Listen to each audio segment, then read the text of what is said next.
The Crop Consultant Conference is the #1 annual event for California's crop advisors, pest control consultants, and certified applicators. California Ag starts with you, and we're proud to support your work. We're giving back to the professionals who keep our ag industry thriving. If you're a WRCCA, PAPA, or CAPCA member, you qualify for an exclusive $50 discount on registration.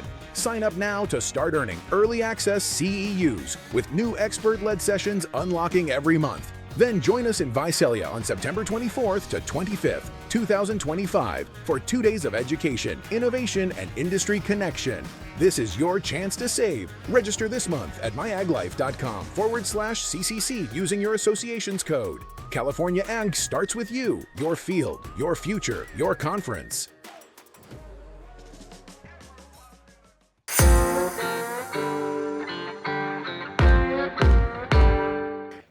Hi, this is Kristen Platts for My Ag Life, and we're at the WTNA annual meeting in Monterey, California.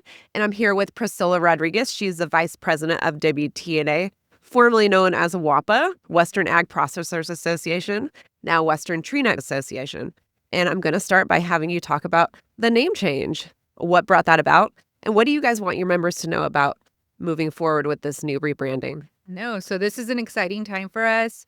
WAPA decided to, or our board decided to include growers into our membership. Now, we, for the past, since the inception of WAPA 2012, we have been working the issues for the tree nut industry, whether it be on air, water quality, overregulation, everything, you name it, we've been working on it.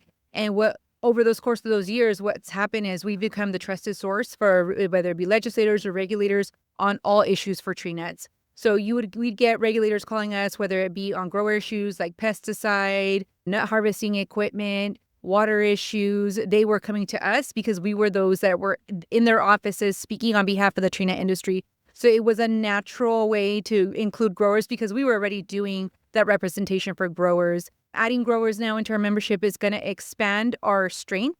When we're in Sacramento or in DC, right now we can say we represent the whole tree nut industry versus just a segment. And it really just does provide that force back to those legislators to show that we are a force, we're large in numbers, and we're a big representation of agriculture. And do you see your membership growing because of that? Oh, absolutely. Absolutely. So we've just started. We put the name change out there. We haven't really done a recruitment yet, but we already have 32 new grower members as part of Western Tree Nut Association. We're very proud of that. That's all kind of word of mouth folks that have a history with us and know what the work we do. And they decided they wanted to join early on. And in addition to that, we're still growing on the hullers and processor side. Just this week, we have 2 new hullers and a new processor. So the growth is phenomenal. I know Roger mentioned it in his comments, but even on the associate side of things, we have a number of new associates as well in this last month. So things are growing rapidly and it's great.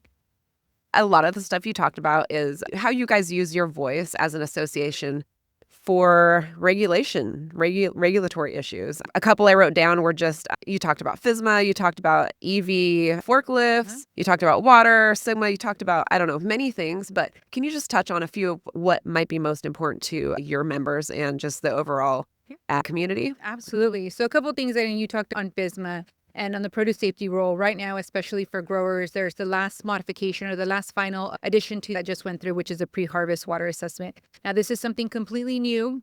It's actually revamped from what the original proposal was, which was just over the top before, where you had to do multiple water testings. Now, what you have to do instead, in lieu of that, is a water assessment. And that just allows growers a little bit more flexibility in determining whether their water is safe for use or not. There is a specific outline that folks have to follow. There's 5 qualities that you have to consider, like crop characteristics, the source of your water, how you're irrigating, adjacent land. So there's a couple things that you need to make sure that you're doing and to show that the water is safe. So you're going to determine as a grower, yes, my water is safe for use, or no, my water is not safe for use. And then just being able to have the communication and explanation to the auditor when they're on site to say, hey, these are the reasonings why I came to the conclusion that my water is safe. Now, remember, you're the expert. The grower is the expert. You get to tell them why you're doing what you're doing. There's 300 and something plus commodities in California, so they don't typically know everything, right? It's impossible for the inspector to know. So obviously, you're going to educate them on why you're doing what you're doing and why you consider it safe. And that's an important one. The other important thing to know on that is just the fact that FDA is giving the first year as an education period. So although compliance began in April for large farms, you do have an additional year. So even if they come on site, you're not necessarily need to have that assessment done, but they'll walk you through what you need to have. And just to wrap it up, is there anything else that you would want your members to know? I know Roger said a few times, you guys do education, and you just mentioned it yourself, especially at the Capitol. And he was talking about how they don't know what they don't know. So can you just reiterate some of the things that Roger said today? What are you doing to get your message heard at the Capitol to the legislators who just don't have a clue? Yeah, no, absolutely. You get every couple of years, you get a lot of new legislators coming in and they just don't have the background. So you get your urban legislators that are coming in. We need to bring them out on the farm to show them who we are, what we do, because a lot of times they just don't have they're not familiar with it. They don't know what issues they put out regulation or they put out proposed legislation. And they just don't realize the effects that it can have on labor or how the connection is. A lot of times when we bring them out, we have a lot of the similar issues that they just didn't understand. So education is such a vital piece, whether it be on the legislative side or the regulatory side. Same thing. I worked on the forklift rule. When the initial rule came out, it was not good. And in coming to have those conversations with the folks that were putting it on, some of them are young. There's some kids that come straight out of college and they're tasked with putting out this regulation for businesses that they have no idea about. They don't know how businesses operate in California. They've never been to a farm before. They've never seen a forklift in operation. Right. And yet they're sitting behind a desk and writing these regulations for folks that it's going to affect all businesses in California. So that education and piece is so important. And that's what we're doing. We're bringing them out. We're bringing them on site. We're meeting with them in their offices. We're providing that information that they need so that they understand the effects that they're having with their either legislation or regulation.